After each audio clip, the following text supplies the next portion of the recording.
tem jeito, não tem jeito. Boa noite, boa tarde, bom dia. Estamos aqui mais uma vez. Casa cheia. Casa cheia. Rapaz, eu tenho 2 cabeças de bacalhau aqui, rapaz. Os caras saíram da Noruega. Porra, eu tenho aqui uma cabeça de bacalhau que você precisa ir na Noruega pra encontrar e a felicidade, que é muito difícil de encontrar também. Então, a gente tem aqui no programa hoje. Beijo aberto! Não como a felicidade que eu tô toda hora. Eu sou facinho, eu tô toda hora. Porra, tá toda hora aqui. Denis Martins, meu príncipe. Prazer não, rapaz, uma satisfação, porque prazer é o tipo de sentimento que eu não nutro por outro nome. Esse é um clássico. Esse é um clássico. Essa é clássica. Time Gênero de Botafogo, rapaz. Meu cheiro. Igor Bochachi, lá de Laranjeiras. Apareci. Eduardo, rapaz, Tava quem de férias, viu? tava Tava de de férias, férias? tava de férias. É vendo? Agora tá presente. Agora eu tô presente. Tá bom, tá bom. Marcelo Alonso, Tamo meu junto, príncipe. meu irmão. Vamos que vamos. Vamos nós. Hoje temos coisas maravilhosas. Hoje a gente tem um assunto que essa semana a gente faz 25 anos do primeiro UFC. Então a gente vai ter causos incríveis, coisas, curiosidades. Pô, fica ligado que a gente tem 25 anos. A gente tem hoje um monte de causa legal, um monte de coisa a respeito do UFC. E a gente tem, para começar, a gente vai falar sobre, quero saber se o pessoal pesquisou, porque isso eu tenho absoluta certeza que é questão de prova. Do Enem, né? Do Enem. Do Enem não, do IME e do ITA, meu irmão. Porra. Quem foi o segundo brasileiro que lutou o UFC, eu tenho certeza que a rapaziada só acertou quem foi no Google. Quem não foi no Google não acertou. Ou os amigos do Denis, né? Que ligaram pro Denis ali. ligaram. Quem foi no Google? Que foi no nosso oráculo ali descobrir.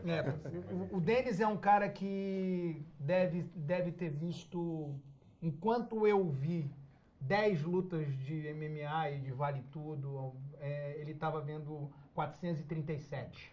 Um absurdo. Ó, ele viu. Não, pior que não é, garanto pior que não vai é, ver, Meu cara. irmão, não dá. Ficar comparado Ele com viu o UFC 1 pelo menos 10 vezes mais que o Royce e o Rorion juntos. o cara Que ele não dá, só vê, ele vê e revê. Então ele observa detalhes, a gente vai discutir sobre isso agora, ele observa detalhes das pessoas que estavam atrás. Ele já passou do ponto de negócio da Ver a luta é para Tá fracos. vendo a senhora da quinta fila. ele tá querendo ver qual é a reação. Tu vai ver quando que ele o vai cara botar uma chuta. bola já que vocês vão ver que isso que eu tô falando é verdade. Aproveitando que é o aniversário do UFC, a gente vê como, né? 12 de novembro, segunda-feira, foi, né? Porra, 12 de 25 novembro. anos. E a gente tá nisso desde que começou, né? Por isso que eu falei que eu tô ficando velho. Porque eu lembro, a gente tava ali, né? Porra, que maneiro. Já a gente tá lá porque era próximo, né? Era muito próximo, né? Claro que demorou mais do que a gente esperava. Para alguém da gente, quando eu falo da gente, é da equipe do Cássio, está lutando no UFC. Mas o jiu-jitsu, desde o início, que foi o...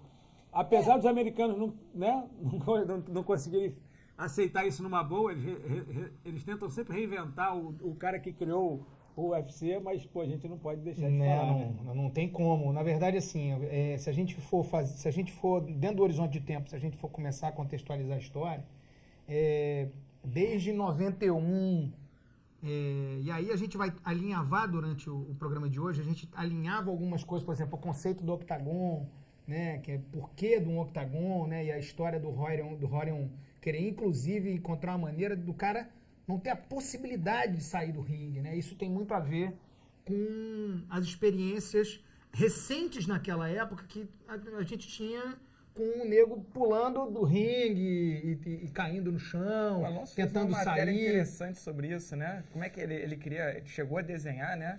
Em volta era tipo, botar tubarão. Eu já via jacaré, né? Tinha umas paradas dessas, tudo lá. Pensar em tudo, né? Pensar em tudo. Estrela eletrocutada, mas o mais curioso mesmo era que a gente que vivia aqui no Brasil, eu como fã, vocês mais como participantes das organizações, o lance de como se escapava por baixo das cordas dos rings de boxe, ou quando não conseguia travar tão bem, que você tinha que parar a luta e arrastar o cara pro meio, o fato de invadir também, e ali não tinha escapatória, né? No caso que vocês estão falando sobre o conceito ter sido criado também, para muita gente era uma coisa muito nova, mas eu acredito que para quem acompanha desde sempre, falava assim, não, tem um fundamento que lá no ringue de boxe não dava para fazer do jeito que eu gostaria. Se você lembrar, Marcelo, nos IV6, se botava uma O rede. Batarelli já meteu uma Ele botava rede. uma rede. Era uma rede. Só que aquele pulsar virou uma casa de caboclo. O cara ficava preso ali e apanhava. Aí tu levava o cara... Era o primeiro conceito de, entre aspas, de grade. Né? Tu levava o cara pra dentro da corda, aí ficava o ringue, aquela primeira, a última corda aqui,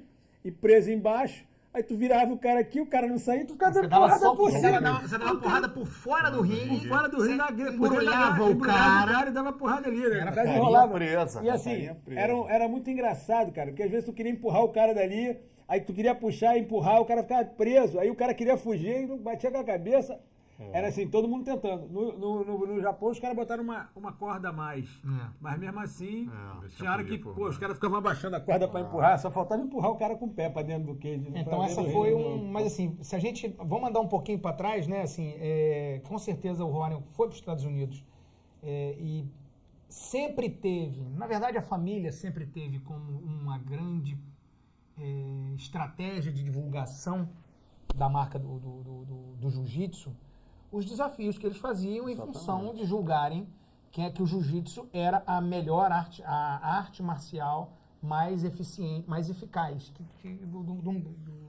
dentro do que a gente tinha no rol de artes marciais, né? Então, sempre teve a possibilidade de desafios e etc e tal. Entrava na casa, o Rorion cansou de dizer que a estratégia era chegar lá nas apresentações de karatê e etc, e de kung fu. E é bom a gente dizer que o karatê e o kung fu naquela época eram, cara, o que havia. Era o Bruce Lee no kung fu e o David Carradine naquele programa kung fu também. Acho que o David Carradine, né, cara, que pra gente aqui era muito famoso, né? Não sei se lá nos Estados Unidos, mas lá tinha o cara lá, como é o nome dele? O Braddock? Como é o nome dele? Chuck Norris. Já com a parada do karatê, né? E depois meio kickbox. Então, e até tem uma curiosidade em relação ao UFC 1, pouca gente sabe, que foi o torneio, né, com as lutas lá, e antes da final aconteceu uma luta, que pouca gente viu, entre Kung Fu e Karatê. Foi uma luta entre o Jason DeLuca contra o Trent Jenks, e eles, apesar de o cara ter sido finalizado com o alternate, é uma espécie de alternate, mas era para, na verdade, uma exibição valendo para poder dar um descanso para os caras lutarem a final. Essa luta não tem no VHS, mas para vocês verem como é aquela popularidade das artes marciais que nós estamos falando a respeito, era uma luta do Karatê contra o Kung Fu, só que terminou com o mata-leão do Jason DeLuca. Esse Jason DeLuca fez as aulas com o Rory. Então assim, e aí a gente tem o Rorion pulou do estágio de entrar na academia de karatê, onde ele assistia as aulas, né, do cara, o cara ia fazer uma apresentação de karatê ou alguma coisa, ele ficava lá quietinho e tal, pá, no canto dele. Quando acabava a aula, ele falou assim, cara, sabe, como é que você sai disso aqui? Como é que você... Né, como é que você faz... né, que ele fala, what if? E se, né?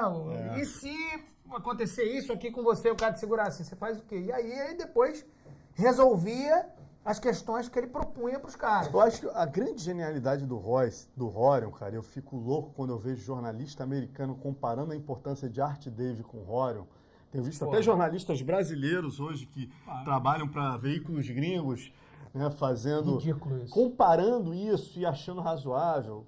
Não dá para comparar, né? A gente tem que partir do seguinte princípio.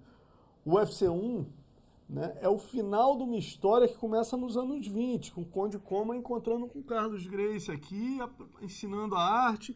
Os caras simplesmente tiveram a psicopatia de transformar essa arte numa filosofia de família, inclusive mudando o nome dos familiares, durante 3 gerações, 70 anos lutando contra todas as modalidades, vivendo para provar a superioridade do estilo que lhes foi ensinado pelos japoneses.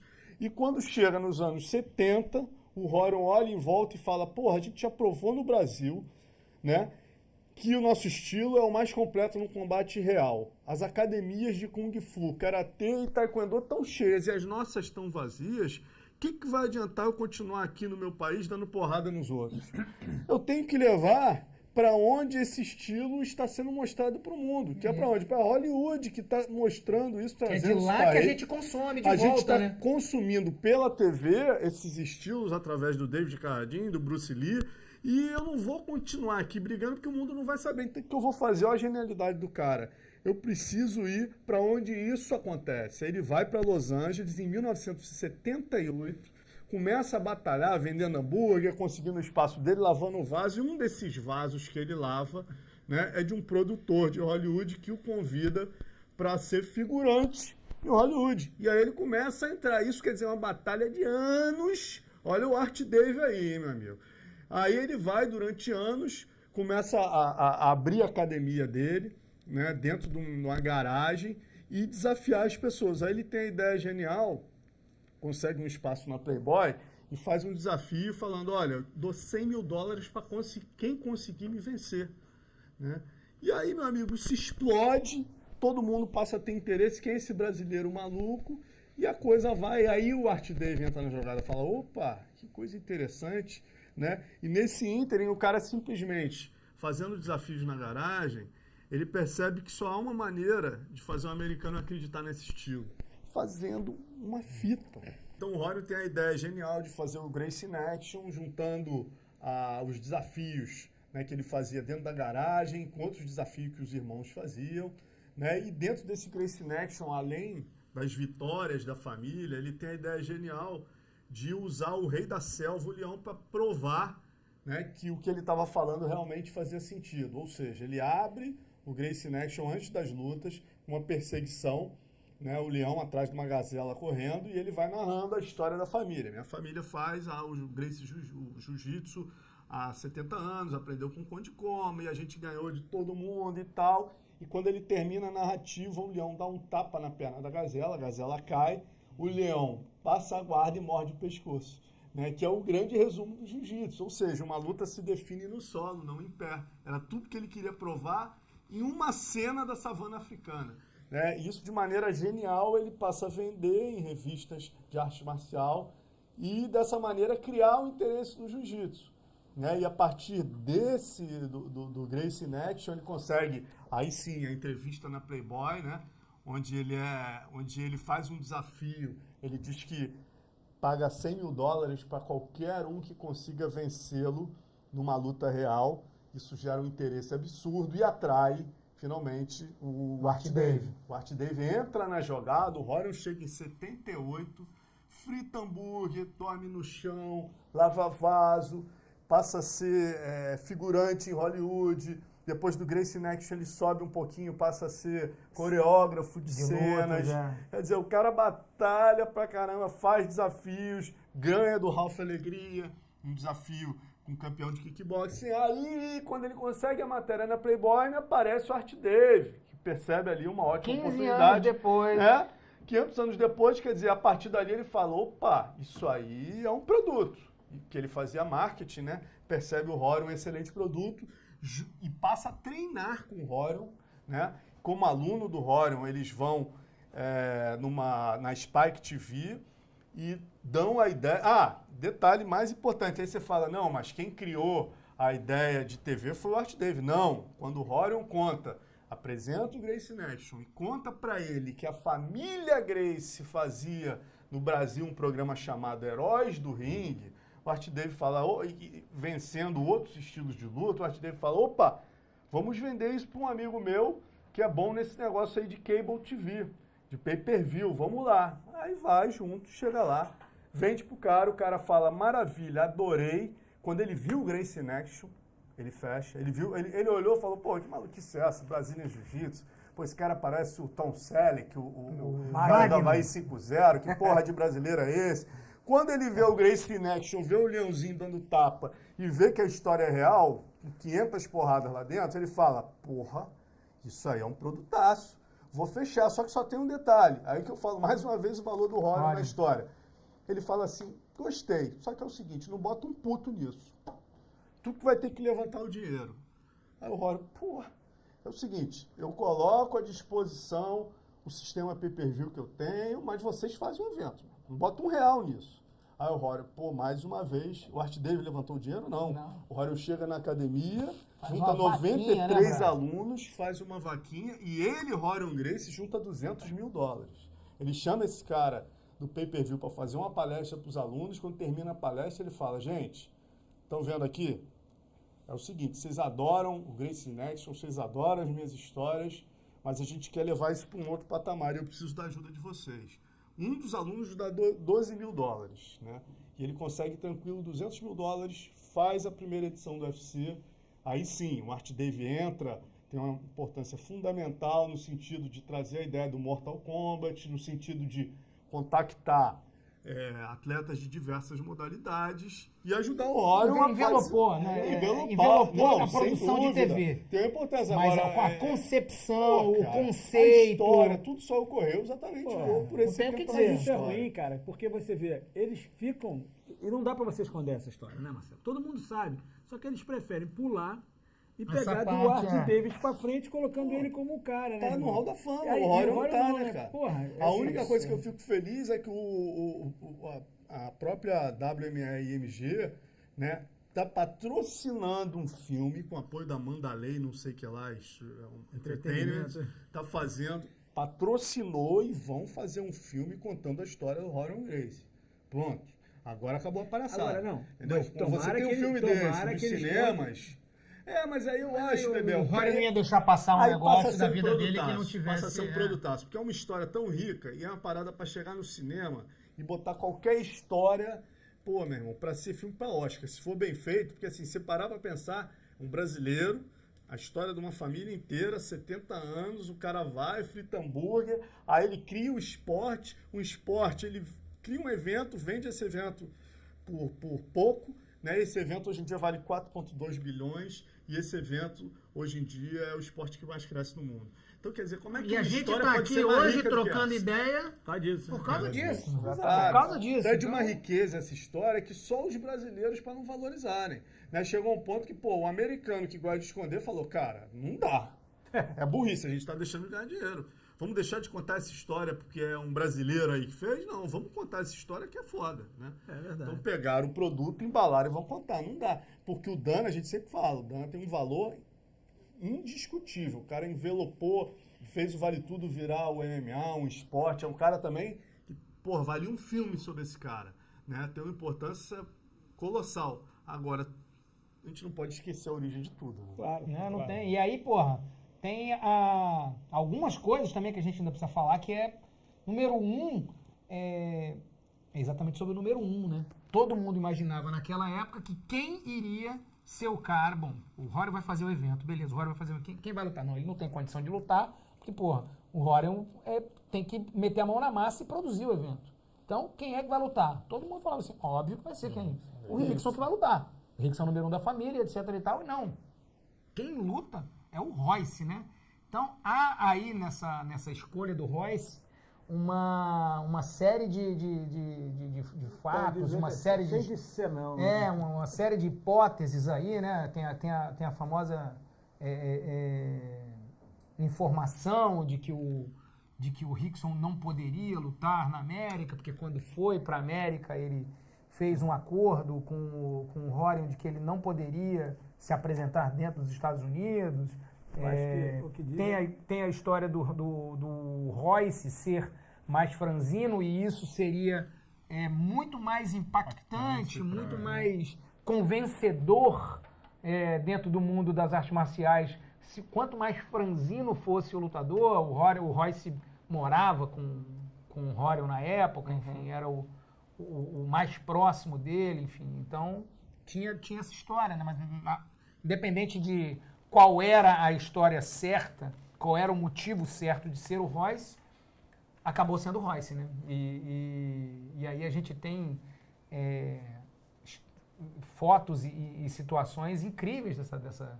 Foi quando se lançou o trenzinho, né? Ninguém entrava daquela maneira. Foi engraçado isso. Né? Veio aquele trenzinho que vocês veem aí, que é aquele trenzinho de... Trenzinho Gracie, né? Que os caras vão... Um monte de lutador, um atrás do outro e tal, né? Aquela pressão. Mas essa questão que você tocou aí, eu acho que é bacana mesmo de falar, que é impressionante, né? Foi na época uma coisa que todo mundo ficou, calma aí, cara. O Royce já tinha perdido do Pascoal. Ele tinha lutado com o De La Riva. Quando ele foi morar nos Estados Unidos, ele saiu daqui, ele tinha lutado, acho que um campeonato que não tinha sido muito bem, não tinha, né? Não tinha ido muito bem no campeonato. Para a forma que a família exigia, e foi para lá trabalhar com o Rory na academia dele. E aí, cara, eu tive com o Royce em 92, eu morava em Bali, e ele foi para Bali, estou falando isso aí de setembro, outubro de 92. Um ano antes. Um ano antes. Eu tava lá, e aí a gente ficou lá, ele ficou lá com o Helso. O Helso levou ele pra baile, ele tava lá, eu tava morando em baile. E lá em casa eu tinha colocado, uma tara pra treinar, não tinha ninguém quase que treinava, os brasileiros que pingavam na ilha, que sabiam um pouquinho, eu agarrava e levava lá pra casa pra treinar, né? Então eu tinha um quintal, que tinha uma grama, eu botei uma lona de caminhão ali em cima e tinha 2 kimonos. Aí ele falou, pô, legal, vamos treinar, mas não treinar de kimono não, que eu tô treinando, mas não, eu tô treinando sem kimono só, mas não falou por quê. Por quê? Então, até então, em 92, pô, não sabia de UFC, né? E aí treinamos lá, ele foi treinar comigo umas 2, 3 vezes, pô, muita chave de pé. E depois que naquela época era sunguinha, né, irmão? Era sunguinha e nada, era sunguinha e mais nada, né? Então escorregava tudo. Mas ele, muito bom, né? Dando muita blitz na chave de pé. E aí passou e quando, porra, eu voltei pro Brasil, vai ter, ele vai lutar. Eu falei, caralho, maneiro, né? Agora, porra, 7, 8 quilos, porra. Aquele vai sair na porrada com os americanos monstros. Caralho, esse cara... Aí, e a gente com medo danado que, porra, se ele perde é ruim pra caralho, né? Isso que eu fico pensando. Porra, eu tiro no pé... Imagina, porque olha só, não é responsabilidade perder. Arriscado pra caramba. São 70 anos de história da tua família jogar na hora dentro que do você lixo, bota irmão. É uma ficha no pleno, assim, ó, blém. Tu leva um Carson Gracie no ombro, o Carlos no outro, o Hélio na cabeça. O Rollins, o Rickson, todo gira, mundo. velho. Porque na hora que pinta o maior holofote, é o cara que não teve anteriormente a melhor performance, né, teoricamente, Mas, na verdade, dentro do que ele lutou era. de kimono, né, cara? Ali foi... claro que ele lutou de kimono, mas ali não era uma competição de jiu-jitsu. Era Foi uma marketing competição... também. Eu acredito que sim. Foi E todo assim, marketing, né? O fato Mas, de pô, entrar de mas kimono, era faz o mas era um trenzinho, marketing. escolher o cara mais franzino pra dar se arriscado, né? Mas a gente teve... Quando eu falo, a gente viu quando...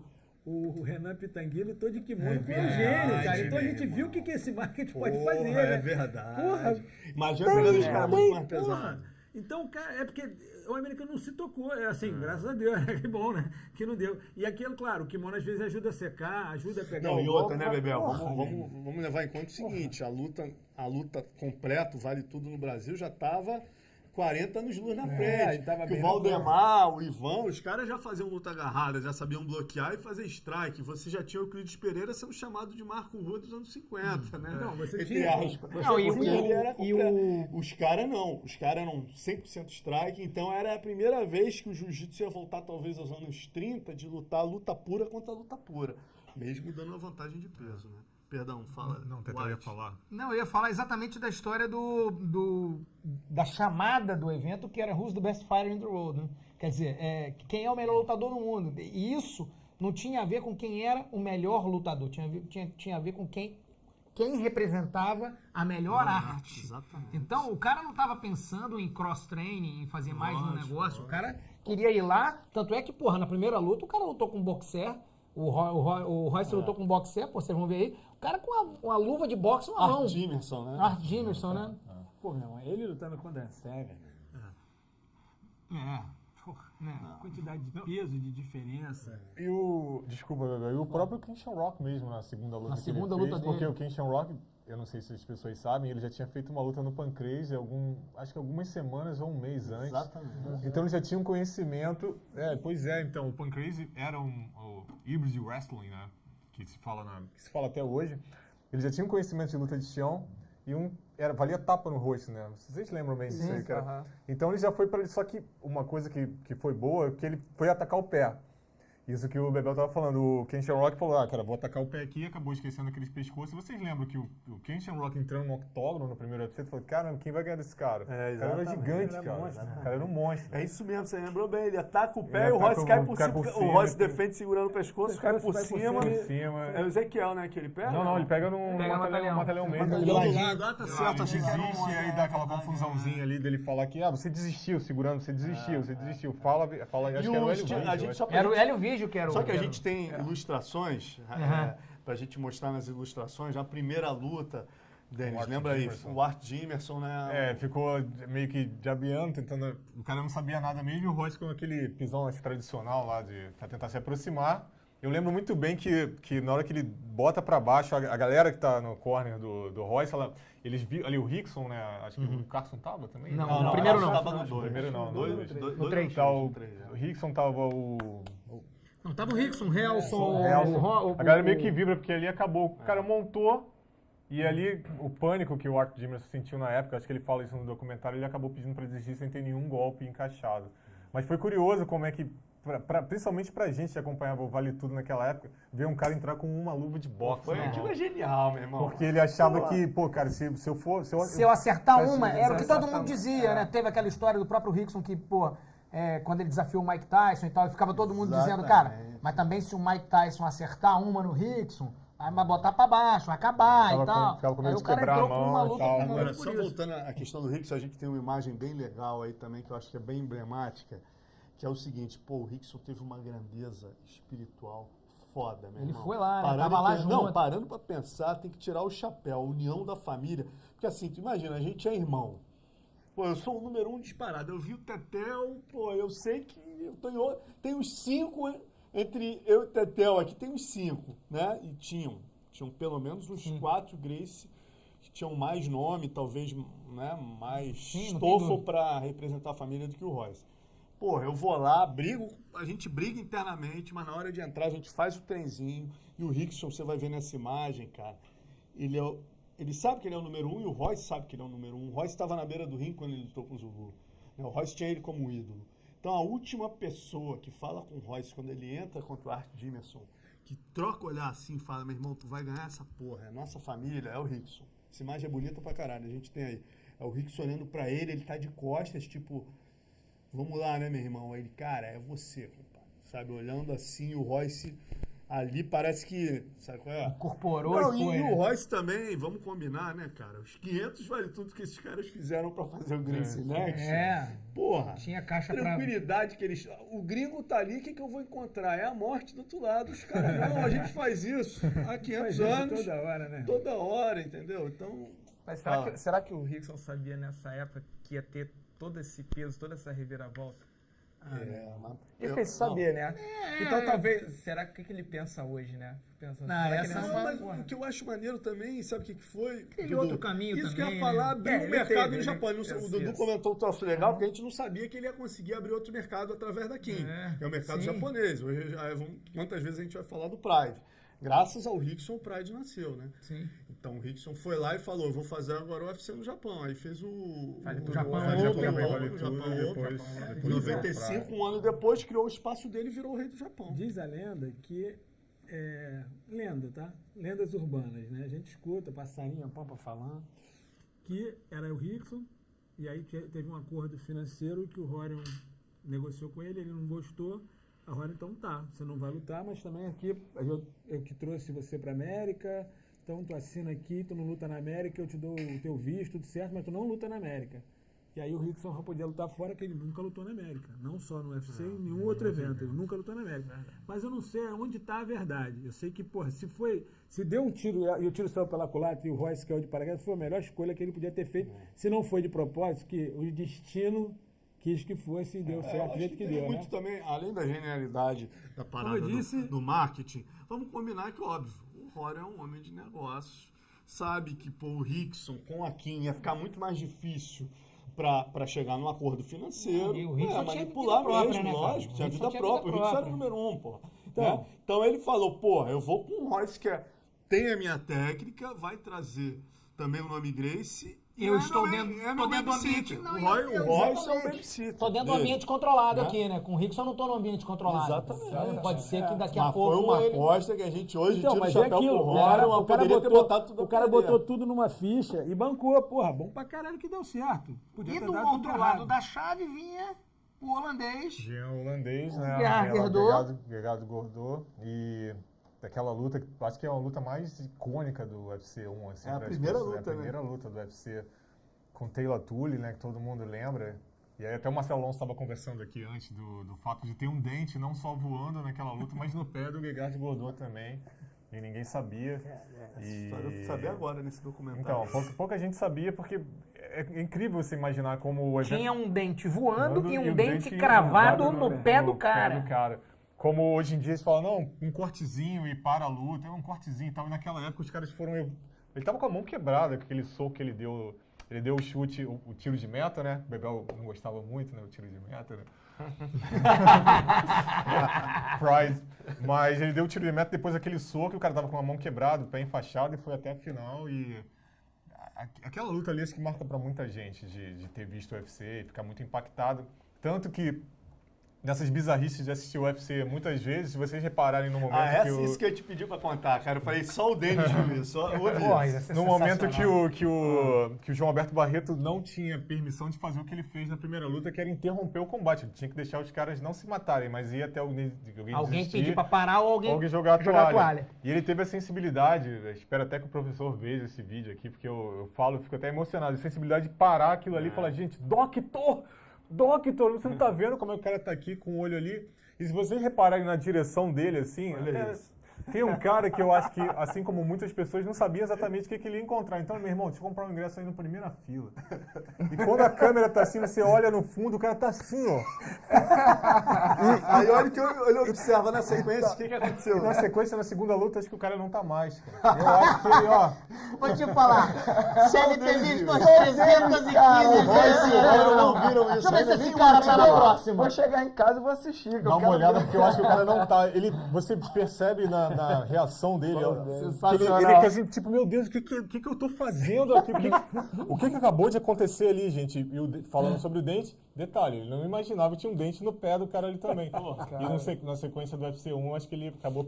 E legal esse seu gancho, desculpa, Denis, que você falou uma coisa muito importante que te emocionou e que é a maior verdade, e emociona o Big John McCarthy, cara. Eu entrevistei ele, achei isso muito legal, esse depoimento dele, já deu várias vezes, não só pra gente, né? Que ele falou que passou a ser árbitro quando ele viu a atitude do João Alberto Barreto. Ele viu o João Alberto Barreto ter um cuidado humanitário num esporte que não tinha regra nenhuma. O João Alberto foi lá, peitou o Rório, que o Rório ficou puto com o João Alberto, verdade, que ele disse, the rules are, there are no rules, né? As regras são, não tem regra nenhuma. Aí o João Alberto vai na primeira luta, interrompe para preservar um atleta, pô, o Rório ficou louco, pay-per-view, né? 83 mil pessoas viram esse negócio, quer dizer... Pô, então, mas foi uma coisa muito legal, o Big John sempre fala isso, eu comecei a arbitrar por causa dessa atitude do João Alberto. E aí a gente tem também nessa história toda a confirmação, através do UFC, a gente tem a confirmação de que não dá para sobreviver num esporte de combate real sendo cego de chão. Né? Ali ficou provado que não tinha, você pode saber fazer alguma coisa e é o que a própria família, Gracie, o seu Hélio falava muito sobre isso depois. Né? Começaram a ganhar porque começaram a aprender a fazer o que a gente faz. Né? Pode ser que ele não faça aquilo que a gente faz durante a luta. Mas ele teve que aprender, nem que seja para se defender daquilo que a gente faz. É verdade, mas você sabe uma curiosidade também, até pessoal minha, já passando do UFC 1 para o UFC 2, que para mim o UFC 1, eu só fiquei sabendo dele quando um amigo do meu pai trouxe o VHS. Eu não tinha, tipo, o Bebel sabia que ia rolar o evento, ou vocês também sabiam. Eu não sabia da existência do UFC 1. O UFC 2 eu já sabia. Então a minha expectativa em cima de um evento que o cara tinha que fazer 4 lutas para ser campeão foi muito maior que o UFC 1, ele chamou mais a minha atenção. Mas vocês sabem que eu acho que os americanos teimaram em falar assim, não, olha só, ele ganhou a primeira, mas na segunda ele não vai ganhar. Porque veja a quantidade de caras de Kung Fu, Karatê, Muay Thai, Kickboxing, Ninjitsu que tinha. Pencaxilar, olhem lá essa arte marcial que é das mais... Pencaxilar! Da ilha de Java lá, um parece espanhol. Remédio pra dor de barriga, pra cagar. Artes marciais tradicionais que tinha, os caras falaram, não, ele pode ter ganhado a primeira, mas não vai ganhar a segunda.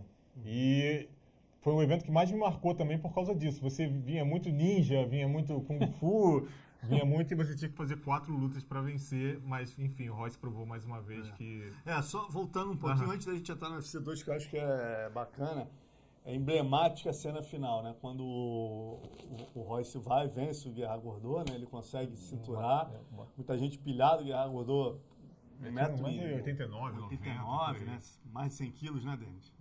Acho que era. Ou um pouco menos que isso, o pessoal quase falava isso. Aquelas coisas, né? 150, 113 e tal. Eu já vi 113. Também, por isso que eu te perguntei, eu achei que era menos. Mas, em suma, um cara muito maior, com experiência, né, de competição, o Royce vai lá, consegue, derruba e finaliza no mata-leão. Ele ainda morde a orelha do Royce, né? Não, acho que morde a mão. Morde a mão do Royce, né? Mas é uma coisa que é muito bacana desse evento, até para embalar o que a gente falou no início, né? É que antes da final, o Orion interrompe sobre vaias, né? O público que está ali, tinham 3.800 pessoas na arena lá. E aí as pessoas começam a vaiar, ele chama o pai dele, né, no octógono e dá um troféu homenageando tudo que o pai tinha feito, que levava até aquele evento ali, a história da família Gracie, né? O velho se emociona e tal.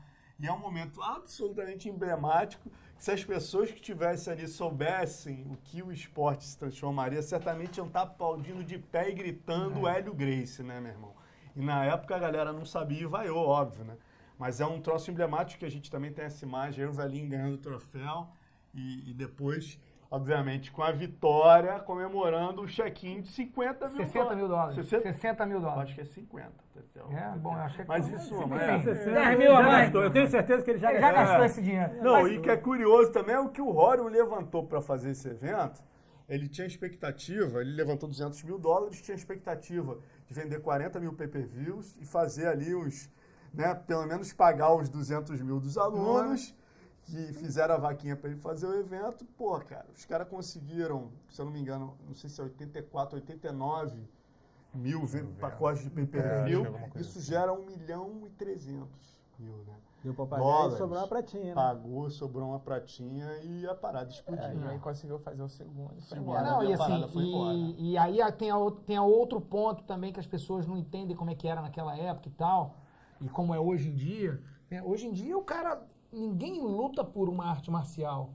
O objetivo do Royce ali não era ganhar o prêmio final ou uma bolsa para entrar. Ele estava preocupado em quantos alunos ele ia ter na academia, lá em Torrance, quando acabasse aquele negócio. Né? A luta ali, naquele momento, não era a atividade fim para ele, não era o objetivo fim dele ali. Né? Ele tinha aquilo como uma oportunidade de divulgar a arte marcial dele para lutar na academia. Né? Uma coisa que me marca muito, Tetel, é isso que a gente está falando, né, cara? Você imagina a pressão nas costas do cara, porque ele não está só representando a modalidade, o pai ele está representando legado. Uma dinastia, legado, uma história. E o sucesso ou insucesso e que mais de um business, né, que eles vão botar mais adiante. O que mais impressionou, hoje a gente fala muito do fator psicológico, é uma coisa que a gente leva muito em conta, todo atleta tem que ter um psicológico forte.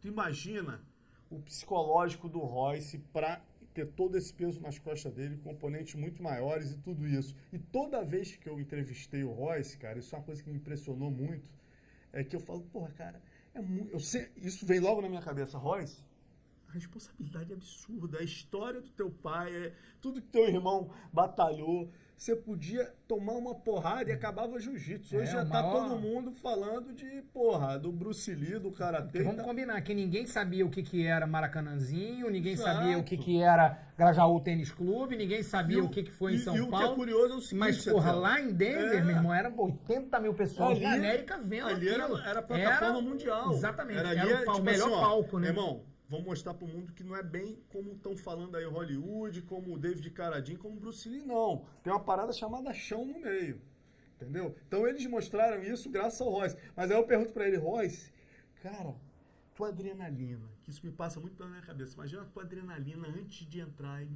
cara, não, nervosismo normal, mas assim, nunca passou pela minha cabeça perder aquela luta. Eu tava entrando lá sabendo que eu ia fazer e que não tinha a menor possibilidade de eu perder, cara. A questão de acreditar mesmo. 70 anos de história psicológica é fazer aquilo todo dia, cara. É comer com o café da manhã a parada. Então o cara entra ali, ele não tá nervoso. É impressionante, né? E aí a gente chega no momento de dizer quem é a resposta da nossa enquete da semana. Quem foi... Só ele. Você que tem que falar. Sabe? Só a ideia do Denis. Só ele sabe. A ideia não foi minha, hein? Só ele sabe. De quem é a ideia? Não, eu fiz a minha. Foi minha a ideia. Mas eu sabia que eu tinha a resposta dele. Eu não vou fazer uma pergunta dessa desarmado, não vou subir o morro desarmado, né, meu amigo? Porra, eu já sabia que eu tinha um fuzil aqui que eu podia contar com ele. Não, fala a pergunta de novo. Quem foi o segundo lutador brasileiro a lutar o UFC? E aí, alguém? Tempo! Marco Ruas? Não. Murilo Bustamante? Não. Então, é Eldo Dias Xavier o nome do atleta. Repete! Eldo Dias Xavier. Sensacional. Eldo, o nome do cara é Eldo. Não tem a Elba A gente tem a foto dele aí também pra botar. Eldo Dias Xavier, e lutou no primeiro? Não, lutou no número 4, ele é alternate do número 4.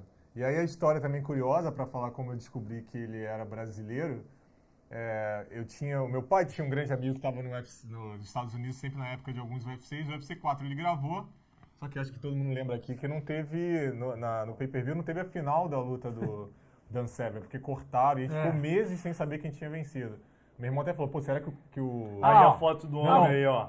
Não é essa. Esse é o adversário dele, o Marcus Bossett. É um cara... Vocês botaram É a outra, desculpa. Perdão, desculpa, Essa aí Bernardo, isso foi erro meu, tá? Esse é o cara que brigou com o Eldo. Brigou com o Eldo. Eu não... Esse também é o cara que brigou com o Eldo. Porra, Mandaram a foto errada. Então mandaram a Peraí, foto errada. vamos ter que pegar uma... Tem como a gente vai ter... A gente coloca a foto, a gente coloca a Eu foto vou te certa. mandar depois a foto certa. Gente, não precisa nem colocar isso. A gente não corta essa parte. Coloca no canto. Isso, Maravilha, vambora. Beleza. O cara é... Quando a gente estiver falando... É esse aí mesmo, É esse aí mesmo. Isso aí mesmo. Vai, mete bronca. Virou o Eldo. Virou o Eldo. Marcus Bossett virou o Eldo. Mas vamos lá. Eu descobri só... Até meu irmão eu lembro que meu irmão brincou com isso de... Pô, será que o Royce morreu, cara? Porque a gente não tinha revista direito. Internet em 94? Acho que era. Não, 94. 94, Não tinha, meu irmão falou, cara, provavelmente morreu e cortaram pra não aparecer uma morte e tal. E aí descolaram um VHS oficial e a gente viu o que tinha acontecido e tal. E nessa psicopatia, repito, não façam isso em casa. De você ficar vendo tudo até acabar. Me sobe eu já tinha visto os highlights da luta do Eldo Dias Xavier com o Marcus Bossett, ele perdendo. Esse Eldo Dias Xavier deve ser um cara ali da América Central, Panamenho, pô, costa-riquenho e tal. Nisso que sobe ali Eldo Dias Xavier, Capoeira, Bahia, Brasil. Falei, porra, brasileiro aí nessa parada. Comecei a caçar o cara naquela época, não o encontrei. Mas eu acho que há uns 5, 6 anos... Eu botei Eldo Dias Xavier, mas não achei esse cara. Mas achei a irmã dele, a Elda. Não tem nem no Sherdog. Sherdog tinha. Pô, mas o pai é muito criativo! Pô, mas... Eldo e Elda! No Sherdog tinha, mas eu queria saber o que o cara tava fazendo nos dias de hoje. Acho que, se eu não me engano, ele mora em Belo Horizonte, é dono de uma oficina mecânica. E, pessoal, procurem ele. Acho que seria interessante fazer uma só nele, matéria. bicho. Irmão, Mas o Eldo. Aí o Eldo deve estar assim, pô, lá vem vocês de novo, que negócio de luta. Eu não quero falar mais não, pô. Mas foi mais ou menos assim. Muita gente não sabe, porque é uma luta que a gente do... Acho que todo mundo sabe que eu trabalho pro UFC, né? Então a gente não tem essa luta digitalizada, não tem ela no Fight Pass. E eu só vi a luta se vocês colocarem o UFC 4. Parado, né? As bizarrices, não façam esse caso. Parado. De ter um highlight ali antes da... Vamos lá, por que aparece? Porque o Marcus Bossett, que bateu ele, entrou no lugar do Steve Gannon e enfrentou o Dan Severn na semifinal do UFC 4. Nessa, tiveram que mostrar como ele se qualificou para poder aparecer no torneio e tava lá a luta do Eldo Dias Xavier. Mas um highlight ele tomando um direto e um cruzado. E eu só fui descobrir que ele era brasileiro. Então, direto cruzado e pede a conta. Pede Né? a conta, pede a E conta. aí, já que você mencionou o assunto, a gente tem uma última foto que eu queria que, por favor, o Bernardo colocasse no ar, porque qualquer semelhança é mera coincidência! Olha o Bernardo aqui, rapaz! Steve Geno de Laranjeira! Era esse? Porra, bota lá,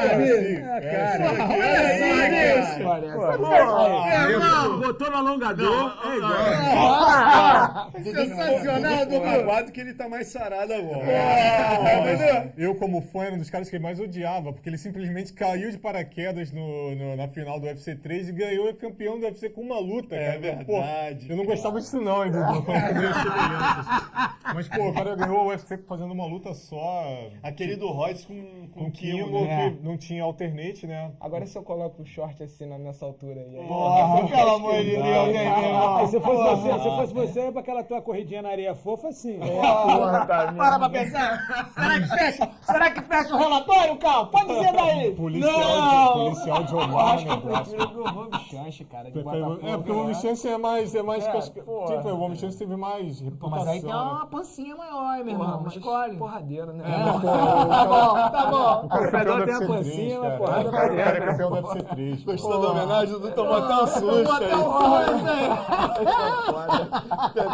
Eu e Tetel ali, ó, só nos bastidores com o Bernardo. É por isso que o Tetel tá, você vem mesmo, você vai aparecer. Tô doido pra Quanto tempo você tá preparando isso, cara? Você é o tipo do cara que tem que ganhar uma surra por dia. Eu não sei por que eu tô batendo, mas você deve de saber do que você tá apanhando, porra. É verdade. Rapaziada, chegamos ao fim de mais uma. Queria que vocês dessem uma olhada aqui de um lado e do outro do vídeo. A gente tem um vídeo da confraria passada e o outro da playlist da confraria. E tem também no símbolo da confraria aqui. Você vai lá, clica lá, se inscreve no canal da gente. Ativa o sininho lá, enfim, vamos movimentar esse YouTube da gente aí, tá bom? Fiquem com Deus, até a próxima, fui! Valeu, galera.